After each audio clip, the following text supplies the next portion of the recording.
Yeah. Good evening. Welcome everyone to the weekly shiur on the book of Zera Shimshon. Thank you, Daniel, for organizing it with the Rabbi, with the food. Thank you for everything.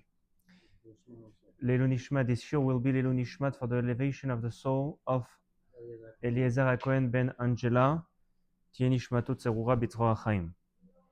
So, with your permission, I would like to share with you an idea that we come back home with and apply it. You know, today was Chaf Be'av, the 28th day of Av. This is the day of the passing of Rabbi Levi Yitzchak Schneerson, the father of the Lubavitcher Rebbe. And he passed away in Kazakhstan, in Alma-Ata.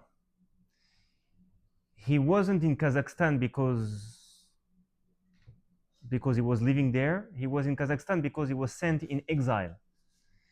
And he passed away in exile in 1944. And he was known as a big Mekubal, big Kabbalist. And just to show respect to Rabbi Levi Yitzchak, I would like to share with you one of his ideas of Kabbalah that are also practical for everyone. You know, according to Kabbalah, there is kindness and judgment, chesed and gvura. And this can be also seen in our life. Sometimes we achieve, sometimes we are happy, sometimes we succeed. This is kindness. But there are other times that we don't achieve, we fail, and this is coming from judgment. So the question that we might have is, how can we make sweet judgment? In business, it doesn't go, right?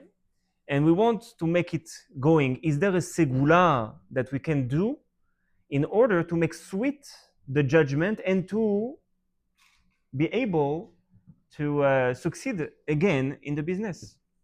So Rabbi Levi says that the way of making sweet judgment is by the letters. What does that mean?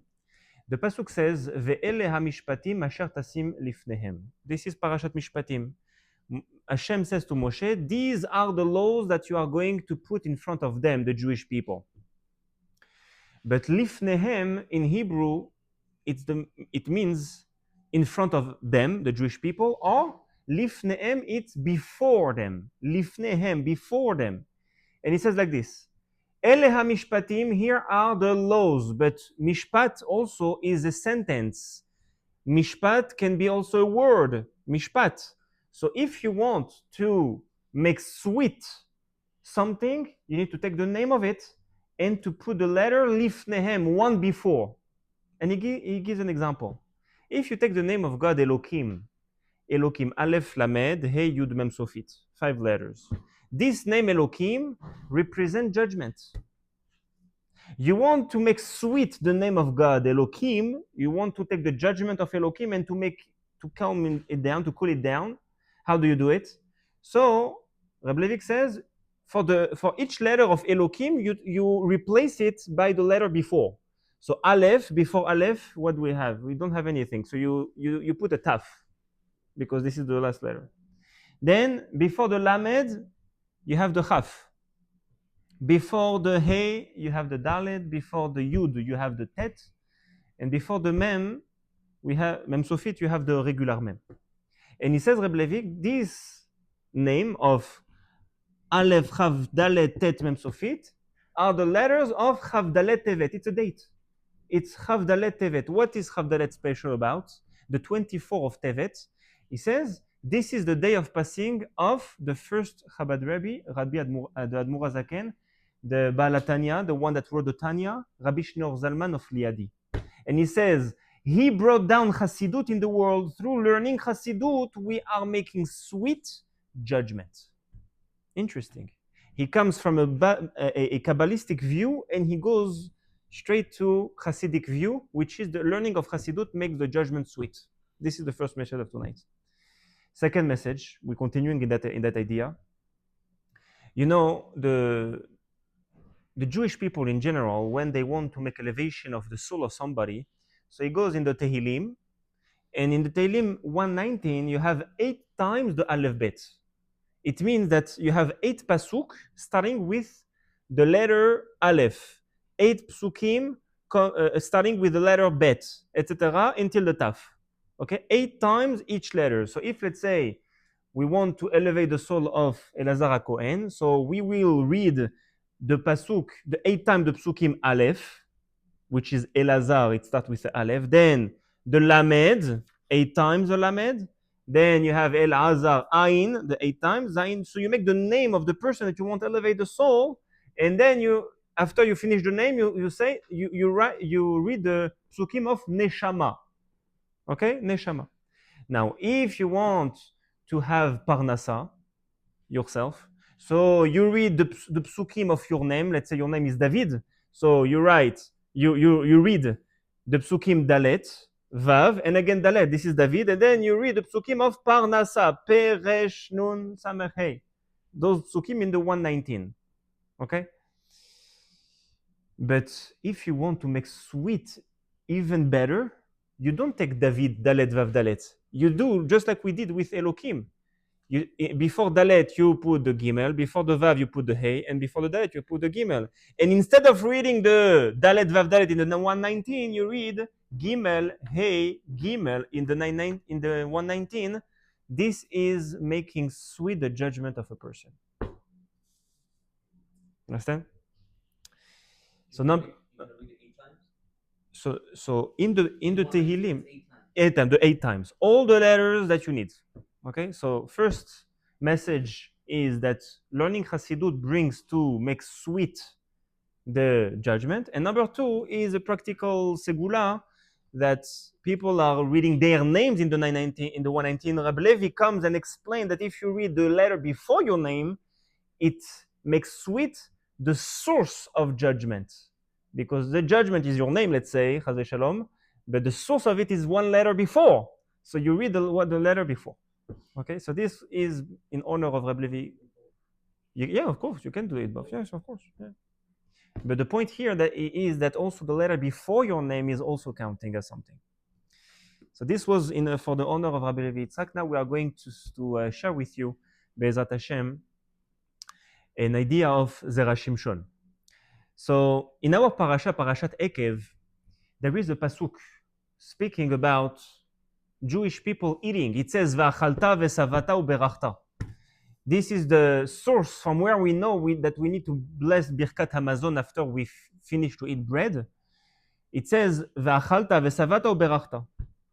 When you eat and you get full, you need to make a blessing, because when you make a blessing, when you're happy, so HaKadosh Baruch Hu gets much nachat ruach, much pleasure from that. And from here, we understand if when we are full, we need to bless God. So when we are going to eat, of course we need to bless God. And therefore, we understand that we need also to bless before eating. You understand? From the bracha after, we understand that we need also to make a bracha before. Now, on that topic of eating, I would like to share with you a story in the Gemara. In Masechet Ta'anit, there is a story. You know, in the time of the Gemara, it was big centers of the Jewish nation, one in Babylon and one in Israel. And therefore, we have two shas, two Gemara. You have the Gemara of Babylonian Gemara, and then you have the Yerushalayim Gemara. How come we have two Gemara? Because it was two big centers of Jewish people and rabbis. So the rabbis of Israel made the Gemara of Yerushalayim, and the rabbis of Babylon in Babylon. Now, because the rabbis of Israel was very powerful, much more powerful than the rabbis in Babel, because they were in Israel, so they had much more light of God, if we could say like that, in order to teach Torah.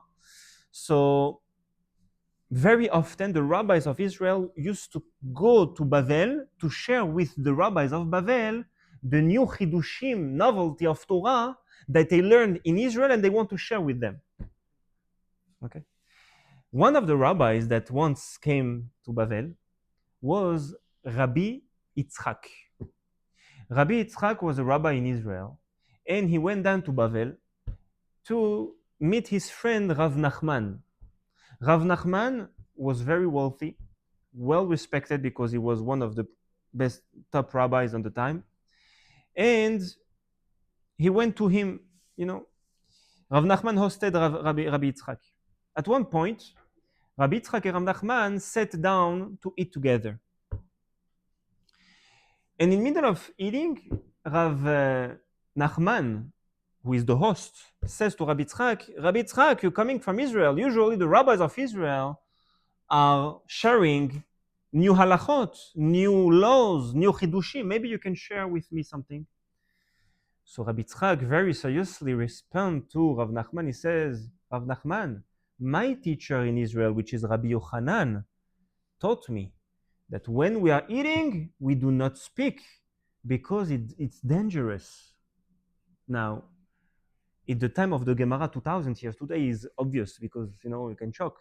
But 2000 years, we didn't know all the mechanisms how it's working. But he has a teaching from Rabbi Yochanan that we do not speak while we're eating. Why? Because it's dangerous. And Rav Nachman, who was well respected, it's not respectful to say that to Rav Nachman. He remained quiet. They continued to eat. After they finished the food, the meal, Rabbi Yitzchak is sharing a tremendous chidush that he learned from Rabbi Yochanan about the eternity of the Jewish people, about the eternity of Yaakov Avinu. He says, Yaakov Avinu lo met, Yaakov Avinu, they didn't die, didn't pass away. And he says, because his descendants are alive, therefore Yaakov Avinu also is alive. He's studying a big teaching that we are not going to bring now. But he said a big lecture, if we could say, to Rav Nachman after the meal. After he finished to teach Rav Nachman, Rabbi Yitzchak, he says to Rav Nachman, I see that you are respected, you have money, you're rich, you are intelligent. I want to bless you. What do you need in your life? You have everything. And Rav Nachman doesn't answer. Rabbi Yitzchak continues and he says, you know what, Rav Nachman, you're my friend. I will bless you that your children will follow you. I will bless you that your children will be the same as you. Because people are very successful, even today in business, in anything that they do, they are very successful. And where they are the children? Somewhere else. Chaz v'shalom, people are, So Rav Yitzchak says to Rav Nachman, I know that issue, and I'm blessing you that your children will be like you. So here, the Zera Shimshon is coming and he says, let's pause for a second on that story. I don't understand, because this teaching that Rav Yitzchak comes from Israel, from Rabbi Yochanan, to teach Rav Nachman that we should not speak in the middle of the meal because it's a danger. This is a teaching that is found in Masechet Brachot, which is the first volume of Gemara, right? And there already we know that teaching. So what Rav Yitzchak comes to teach to Rav Nachman, something obvious that they know already? What's the chidush here? And number two question is, if Rav Nachman knew already, because it says already in the Masechet Brachot, as we just said, he knew already that we are not allowed to speak. So how come that he's asking Rav Yitzchak to speak? It's not allowed. It says clearly we should not speak while we're eating. It's dangerous. Why are you asking Rav Yitzchak to speak? You should fulfill the teaching that it says in Masechet Brachot that you know, Rav Nachman, you are well respected. You know that this teaching. And here comes a tremendous answer of the Zera Shimshon.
for me, and then the danger will happen. So better for me not to speak. Better for me to stop eating myself. Rav Nachman, he stops to eat, and he will ask Rav Yitzchak, please tell me something that you have to say from Israel, from Rabbi Yochanan, right? So I'm not eating, and he will stop eating. Why? Because he will speak, and like that, everybody doesn't have any danger, right?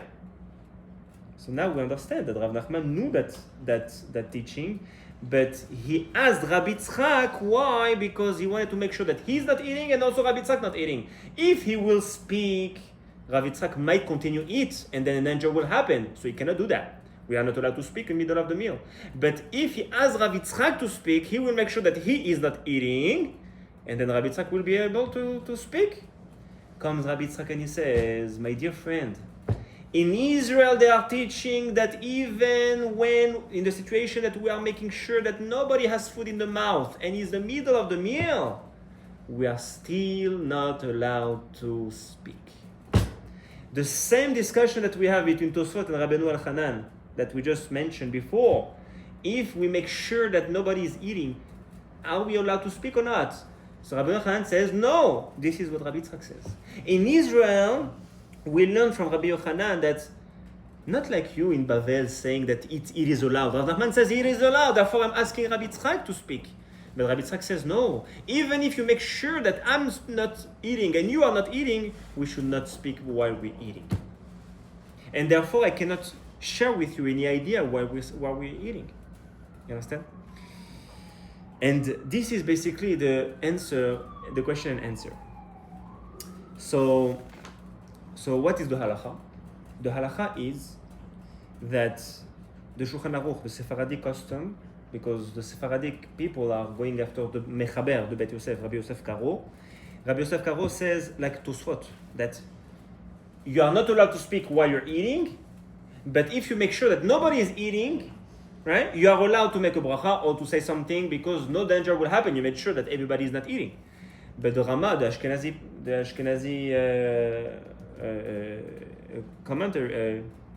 rabbi that explained the law, the Rama, says like Rabbeinu Al-Hanan that even if you make sure that nobody is eating, you are not allowed to speak while you're eating. But this applies to today's day? It applies to today's day, exactly. But there is a big difference. In today's day, if you are eating like back then it's applying. How they used to eat? They were leaning on a bed. And when you're eating on the bed, it's much more dangerous to speak while you're eating. Today we are sitting around the table.